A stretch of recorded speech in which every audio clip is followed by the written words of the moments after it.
As most of y'all probably know, Lennon the Bunny made a video today reacting to one of my videos about her channel, and I've gotten an influx of comments from her subscribers begging me to make a reaction video or just asking what my thoughts are. I'm sorry to disappoint, but this will not be the juicy reaction video that most of you are hoping for. Instead, I want to take this as an opportunity to discuss some of my codes of ethics when it comes to making different commentary and critique videos, and some rules and guidelines that I set for myself and I think are important not to cross. I also have never called myself a hater because that's not what I consider myself to be. I think commentary and critique is completely different than even hate or drama videos. I've never talked about Lorelai personally or made any personal attacks or spread any rumors. My only goal in the videos has really been to discuss her rabbit care and just a couple things that I disagree with. Now, because most of y'all are going to be super curious, I have actually seen her video, and for the most part, I do really like it. I don't like the intro and the beginning of the video. I feel like it's a little bit harsh and sarcastic, but that could just be my taste. But from an objective point, I did find the beginning to be super entertaining, and I think it set up the video well. And as for her actual reaction of my video, I felt that was really respectful and she did it in a really tasteful way. I really appreciate that she didn't cut any of my video clips and make it seem like I was saying something that I wasn't. I really appreciate her for being really truthful in her reaction, and she wasn't overly dramatizing it, and she was just being really objective and honest, and a lot of my points she did kind of agree with. A lot of people have called me a hater without watching a single one of my videos simply based off of the thumbnails. Even though the thumbnails are meant to be representative of the video, they can't really give a full accurate view. A thumbnail is a super small image that's meant to be eye-catching because you do want people to be clicking on your videos, and you only have so much space to really show what a 15-20 minute video is about, so a lot of the times you just do your best to get the point across. In regards to Lorelai's video, for example, her thumbnail was her reacting to a picture of me, and was me having a text box saying that I hate Lennon. If you watch any of my videos, or even if you watch her reaction video, you'll know that I never said even anything close to along the lines of I hate Lennon, and in her title, she called it reacting to our biggest hater, and even she in the video made it pretty clear that she understood I wasn't hating on her or Lennon, and actually wasn't really that harsh in the video at all.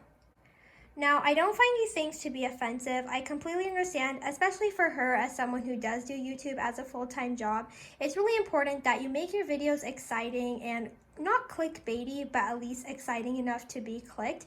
And I do think the thumbnail was fairly representative of the video, so I'm not offended by that. But I just wanted to put that example in so people can see why my thumbnails aren't actually offensive, and for the most part, they're pretty representative of what the videos are about. Now, onto the main part of the video, some of my codes of ethics when it comes to commentary and critique videos. I just want to add a disclaimer that I don't think that these are necessarily the codes of ethics that everyone has to follow. I don't think I'm perfect and all righteous. This is just what I try to follow when I make my videos, and it's not to say that it won't change in the future. I hope that this can give my perspective behind my intentions of making my commentary and critique videos, and that hopefully you guys can understand why it's completely different than a hate video. The first kind of personal guideline I've set for myself is that I only want to talk about the YouTuber's YouTube persona and their things that they share on their YouTube channel. I think a lot of these different pet tubers are pretty active on their social media, and they do share different personal things on their Twitters and Instagrams, but it's just not a world that I'm ready to delve into. Especially with pet YouTubers, for the most part, their biggest following is on their YouTube channel, and that's what I want to critique. To be completely honest, critiquing different Instagram posts and tweets is really not in my expertise, and I don't really follow many people on Instagram, so I wouldn't really feel qualified to do that. And again, I feel like pet tubers make their living and their money and their business off of making YouTube videos about animals, so that's really what I'd like to discuss. My videos on Taylor Nicole Dean, a lot of people comment and tell me that they really want me to talk about the different tweets and Instagram posts she's made, especially those that relate to her animal care or her addiction, but that's just not a world that I'm ready to dive into, and I don't think it's super relevant to the type of critique videos that I make. Along with that, another thing that I personally don't want to share on my channel are any leaked messages, especially personal messages. I just don't think that it's right to put something public that was meant to be private. It's hard with a lot of personal conversations because you often aren't getting the full picture. If one person is deciding to leak a personal conversation, I think one, there's probably a lot of feelings involved in it, and I think it's hard to be objective when someone is so caught up in their feelings about something.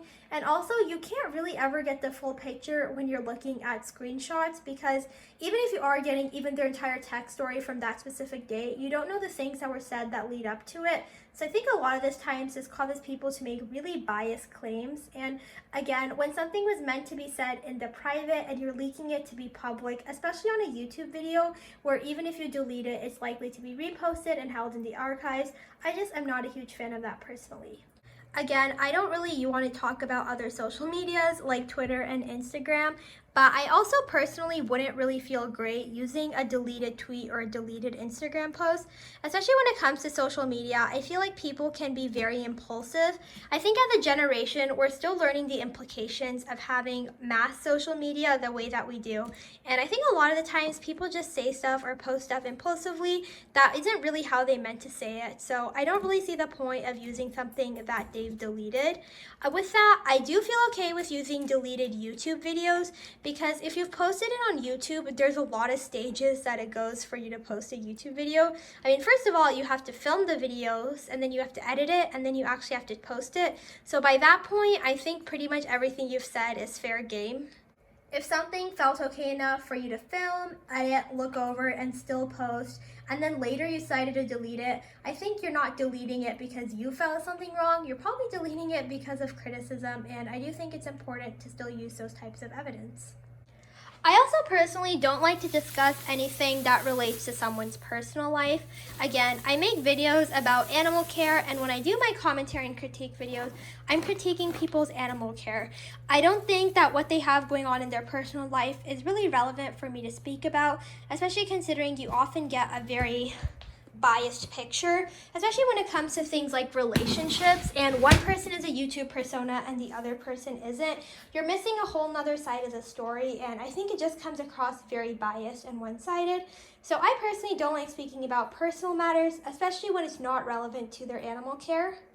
I think it's hard because a lot of personal matters do end up trailing into your animal care, and especially when YouTubers decide to speak about it themselves, people might argue that it's fair game to talk about, but again, personally, for my channel and what I stand for, which is just animal care, I don't want to discuss it.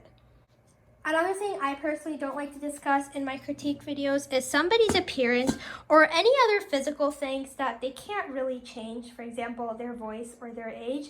I just think it's really pointless, again, when the focus of their channel is animal care, to kind of talk about things that aren't very substantial like someone's appearance.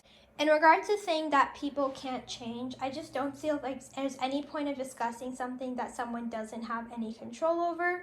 So I just try to not talk about those things in my videos. I get so many different comments about my voice, and a lot of the times I do try to reply and try to remind people that there is another person on the other side of the screen, and usually the voice comments do kind of hurt my feelings, especially because I didn't choose to sound the way that I sound, and there isn't really anything that I can do about it. I get so many comments telling me that I sound like a 9-year-old or that I have a lisp or I sound like I'm about to cry every time I speak, and I just can't help it. This is how I sound.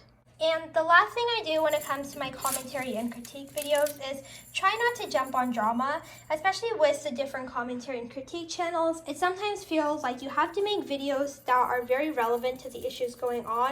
And I think a lot of the times what happens is there isn't really a full story yet. So you're just spreading a lot of false information and a lot of half-baked information. I've seen so many videos, like when the videos on James Charles and the Tati drama came out last year, there would be one video supporting one person, and as soon as the other person made their video, there's a completely different video supporting the other person. So I think it's really important to not make videos in the heat of the drama and to take a step back and be objective. I think our role when we do commentary and critique is to be able to give objective comments and objective feedbacks for different people to listen to.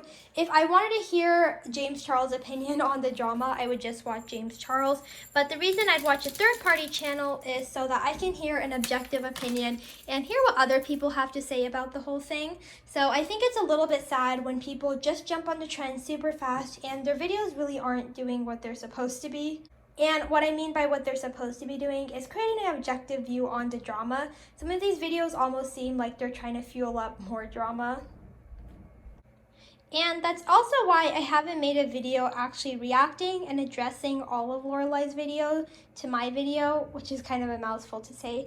I might do it eventually, but I don't want to do it at least for a couple of days when everyone is really heated about what happened. I think it's really important that everybody takes some time to cool down, and when I do deliver my thoughts, I want to make sure that it's an accurate representation of how I feel, and I am able to add something of value to the conversation. I don't want to impulsively release a video that I end up regretting a few days later, because when it comes to the internet, everything we say and do is permanent.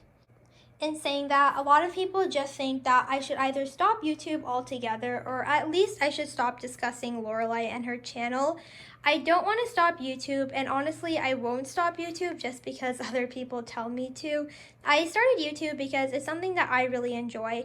I've made videos for years, even when I didn't have nearly any subscribers, so just because I have some people now telling me that they really hate my videos and they want me to stop isn't going to make me stop posting, because it's a hobby that I enjoy. But the great thing about YouTube is if you don't like someone or their content, you don't have to subscribe and you don't have to watch them. I won't be making any more Lennon videos just to try to capitalize on the fame. It'd be really easy for me to do that since so many people are really excited about this drama and want to hear more juicy stuff. But again, it's not what my channel is about. My channel is and always will be about pet care. Even when I do make my commentary and critique videos, at the end of the day, it all comes from a really genuine place of wanting animals to live the best possible lives. Will I make more Lennon the Bunny videos in the future? Probably. The Lennon the Bunny video I made over 6 months ago is still my most popular video that I get tons of comments and questions about, so I do think it's important to address those things.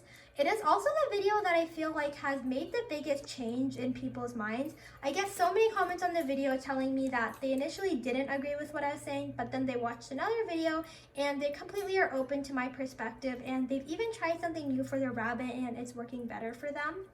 I also received so many comments from people telling me that they never were part of the rabbit community because they never felt accepted, but now that they found my channel, they really enjoy it and they're learning a lot about rabbit care. Again, I think it's so important to remember that the pet community is bigger than people and it's bigger than feelings. We're all here for the animals at the end of the day, and if I can do something that helps an animal live a better life, then I'll gladly do it. I know what you guys think, and if you guys watch commentary and critique videos on a regular basis, I have a lot of commentary YouTubers that I really enjoy and I have always subscribed to, but then there's some other drama and tea channels that I simply don't enjoy and can't really get on board with. Let me know what you guys think would be a good response to the Lennon the Bunny video and all the drama. I do want to address it since I am getting so many comments and questions about it, but I also don't want to make it into something that it's not and make a huge scene out of something when it's really not what it's supposed to be. Even in Lorelai's video, I feel like she was really receptive and she was really sweet. So I don't really think that there's any beef or drama to be had, but I do want to do something addressing it. Okay, let me know what you guys think. I always love hearing from you. Please be sure to comment down below and also reach out to me on Instagram. I talk to so many of you there and I really love it because you can have personal one-on-one conversations. See you guys next time in the next video. Bye!